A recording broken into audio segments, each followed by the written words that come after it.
আসসালামু আলাইকুম সবাইকে। রেনবো লাইফ পরিবারের পক্ষ থেকে সবাইকে জানাচ্ছি আন্তরিক শুভেচ্ছা ও অভিনন্দন। রোজার দিনে আমার দৈনন্দিন যে কাজগুলো করি তার মধ্যে কিছু আংশিক সময়গুলো নিয়ে আজকের ভিডিওটা সাজিয়েছি। আশা করি সবারই অনেক ভালো লাগবে। যেহেতু আমাদের রমজান মাস, তাই আমাদের দৈনন্দিন যেই রুটিন সেটা একটু চেঞ্জ হতেই পারে। তবে ঘরে বাচ্চা থাকলে সেক্ষেত্রে কিন্তু রুটিনটা বাচ্চাদের অনুযায়ী কিন্তু রুটিনটা মেনটেন করতে হয়। যেমন সকালবেলা বাচ্চাদের স্কুলে দেওয়া, ওদের খাওয়ানো পড়ানো সব কিছুই কিন্তু সেম, মানে প্রতিদিন যা করি তাই করতে হয়। এই তো বাচ্চাকে আমি আজকে বাস স্টপে দিয়ে আসলাম। তো আজকে আমি আসছি, এর কারণ হচ্ছে আমার ছোট ছেলে আজকে ঘুমাচ্ছে, তো কান্নাকাটি করে নেই, যার কারণে আমি এই সুযোগে ওকে নিয়ে চলে আসলাম বাস স্টপে। রোজার মধ্যে আমার কাজের অনেক পরিবর্তন হয়েছে। তার মধ্যে এক নাম্বার হচ্ছে রান্নাবান্না। আগে সকালবেলা রান্নাবান্না করতাম, মানে ম্যাক্সিমাম সময় আমি সকালবেলায় রান্নাবান্না করি।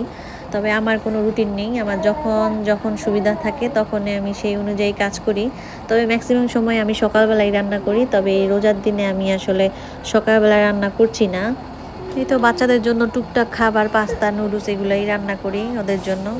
তাছাড়া ভাজিও করি, ডিম সিদ্ধ করি, ডিম ভাজা খাওয়াই, তারপর হচ্ছে আলু ভর্তা, টমেটো ভর্তা, এগুলো ওরা খেতে পছন্দ করে। ভাত দিয়ে ভাতও খায়, আবার মাঝে মাঝে এগুলোও খায়। মানে ওরা যেটা খেতে পছন্দ করে ওটাই মূলত মানে খাওয়াই।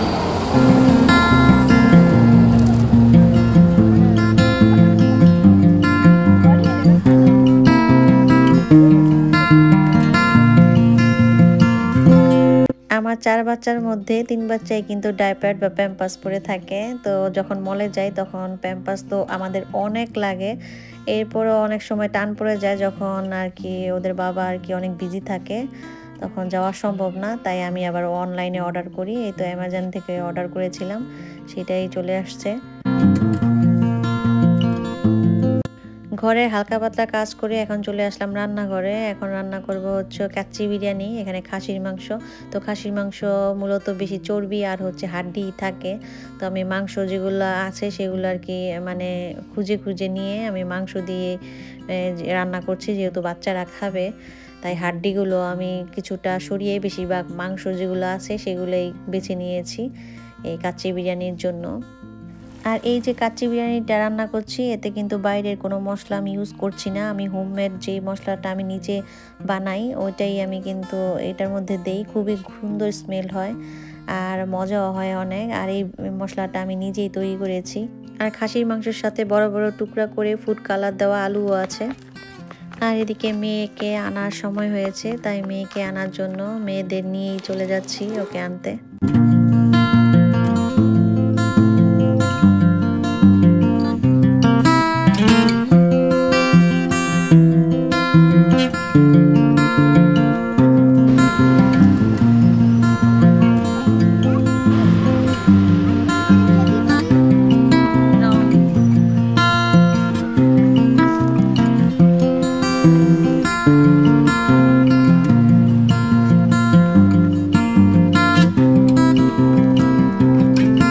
যেহেতু সামার চলে আসছে, এখন দেখা যাবে ফুলের বাহার। তো এদিকে অনেক সুন্দর সুন্দর ফুল ফুটেছে। এগুলো তো মানে আগে রোপণ করে না, অটোমেটিক এই গাছগুলো হয়। হওয়ার পরে এগুলা আসলে বীজ বপন করে, এগুলো আর কি প্রতি বছর বছর যখন মানে সামার আসে তখন ওরা মাটি থেকে বের হয়। এরপরে এরকম সুন্দর সুন্দর ফুল ফোটে, খুবই সুন্দর দেখতে, এত ভালো লাগে। তারপর আবার বাতাসে দোল খাচ্ছে।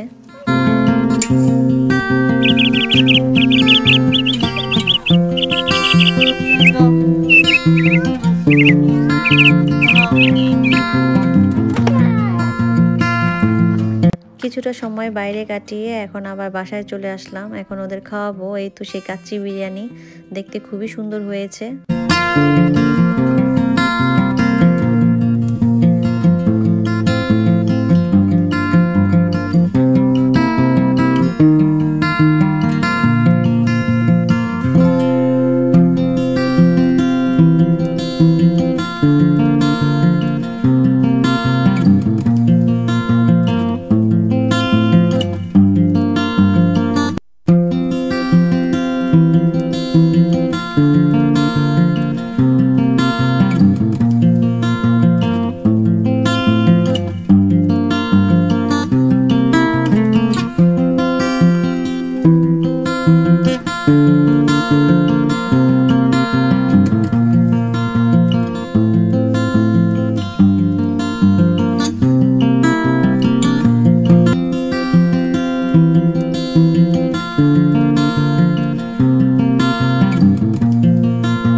আজকে কিন্তু আমরা কোনো ভাজা পোড়া করি নেই, শুধু কাচ্চি বিরিয়ানি দিয়ে আমরা ইফতার করব। সেক্ষেত্রে আমার আজ ঘরে কোনো কাজ নেই, আমি কিন্তু বসে আছি রিল্যাক্স মুডে এবং ইফতারের অপেক্ষায় আছি। আর বাচ্চারা তো বাইরে খেলছে বাচ্চাদের মতো করে। চার বাচ্চা নিয়ে এতটাই বিজি থাকি আর এতটাই কাজে মগ্ন থাকি, কিভাবে যে মানে রোজাগিনি পার করছি তা নিজেও বলতে পারি না। খুব দ্রুত শেষ হয়ে যাচ্ছে আমার কাছে মনে হচ্ছে। আর এই তো আমার সেই কাচ্চি বিরিয়ানির ফাইনাল লুক।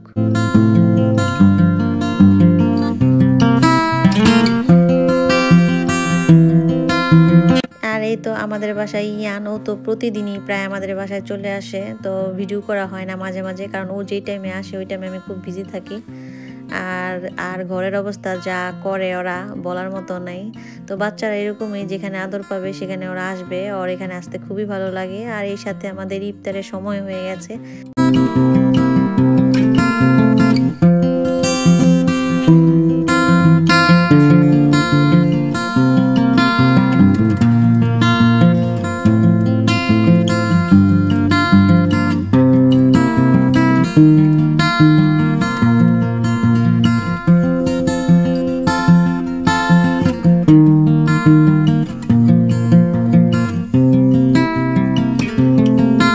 ইফতারে খাওয়ার পর এখন আমি হচ্ছে রান্নাঘরটা ক্লিন করছি, কারণ রান্নাঘর ক্লিন না থাকলে এমনিও ভালো লাগে না। যেহেতু সকালবেলা রান্নাঘরে যদি হাবিজাবি দেখি এমনি মাথাটা খারাপ থাকে। তো যেহেতু সময় আছে তাই ভাবলাম যে সাথে সাথে করে ফেলি, তো বেশি সময় লাগে না। মানে রান্নাঘর গুছিয়ে যদি করা যায় সেক্ষেত্রে বেশি টাইম লাগে না। এই তো আমার সব কাজ কিন্তু প্রায় শেষ। আর রান্না করার সময় অনেকে আছে, যেমন আমার হাজবেন্ড আছে, অনেক কিছু বের করে নেয়, হাবি জাবি এটা সেটা অনেক কিছু। আমি কিন্তু এত কিছু বের করি না, আমি অল্প কিছু বের করি, আবার সাথে সাথে ওগুলা আবার ঠিকঠাক ঠিক জায়গায় রাখি। যার কারণে আমার পুরা রান্নাঘর এলোমেলো হয় না বেশি একটা। আমার খুব মানে রান্নাঘরে যদি কেউ আসে তাহলে মানে রান্না করছি না কি করছি এটা কেউ বুঝতে পারবে না। তবে মাঝে মাঝে এরকম আমি মানে এলোমেলো করে রান্নাও করি, তাও করি মাঝে মাঝে। আর এদিকে আলুর দম বানানো হচ্ছে, তো রাত 12:30 বাজে আমরা আলুর দম বানাচ্ছি। আর এদিকে হচ্ছে কাঁচামরিচ পেঁয়াজ এগুলো বেশি করে দিই আমি, কারণ আলুর দমে বেশি পেঁয়াজ আর কাঁচামরিচ কিন্তু আমার বেশি ভালো লাগে।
হঠাৎ করে এই আলুর দম বানানোর উদ্যোগ নিলাম। তো আলুর দম কিন্তু সবাই খুব পছন্দ করে, যার কারণে বানিয়ে নিলাম আলুর দম। আর আজকের মতো এখানেই বিদায় নেব, আরও একটি ভিডিও নিয়ে চলে আসবো আরও কোনো দিনে। আর ততক্ষণ পর্যন্ত আমার সাথেই থাকুন, সুস্থ থাকুন, ভালো থাকুন, আমাদের জন্য দোয়া করুন। আল্লাহ হাফেজ।